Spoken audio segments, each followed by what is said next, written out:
Hello, you beautiful, beautiful people. And being that a fair few people watched my weird little teaser trailer about a certain build and build coming soon, I thought the first one I should do would be to highlight the mess I made in that 34-second video of what is just going on. So this is that build. I've purposely gone out of my way to find a boss that I know a lot of people are struggling-ish with.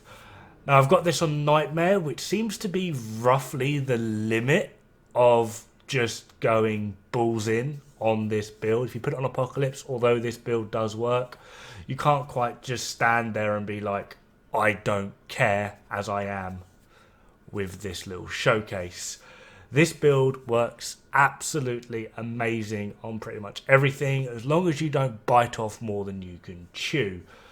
While you are firing, you can probably take on 2 of these guys, as long as you keep your DPS up.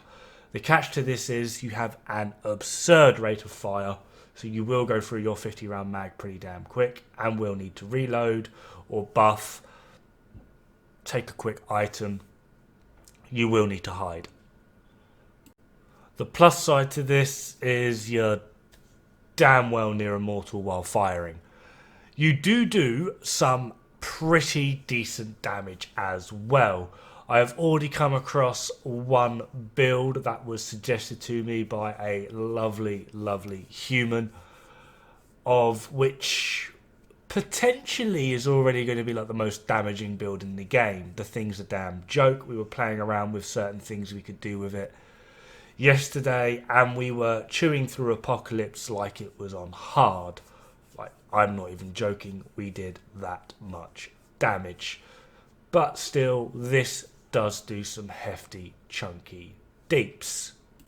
Now, this is the base equation for this build. 27 times the rate of fire times the magazine divided by the rate of fire. Now, if you change the rate of fire, because the weapon obviously does ramp up the more mod power you have, the equation doesn't actually change. You then have the 1.4, which is given by the armor, taking a dragon heart, 1.25, which is from the ring, the 708.75 is our damage at a 30% for our crit chance, and then obviously multiplied by our critical damage, and the overall damage that you see there is 3,709.125. So that's our damage per magazine, which coincidentally means that when we activate our buff using a Dragon Heart, we regen approximately 71.2152 health per shot. This thing is absurd. So for this build, I'm using the Warlord set because when you take a Dragon Heart, you gain a 40% buff to your damage, and you also gain 5% lifesteal per shot. Catch to this is you lose 200% health. Just to help this out for just casually running around, I am using Nightmare Spiral, because otherwise the health regen is only on kill. Empowering Loop, because that 25% buff regardless is nice, and the hit to our rate of fire means nothing to this gun. And Devouring Loop just in case, which you can swap out for whatever you wish to use. As my secondary, I am using the machine pistol, and just for this boss fight I was using Veil of the Black Tear just to help me out. But that last weapon and mod slot is entirely up to you.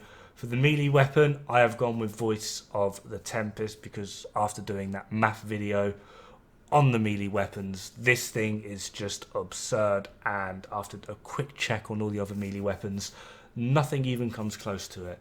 So this is the build I sort of teased in my little trailer. This is what I've been running a lot on throughout. However, there is one catch. Make sure you get that Siphoner. This thing really makes this build shine. It's almost a joke. Anyway, that just about does it for me. Have fun, good luck, and don't die. It's bad for the health.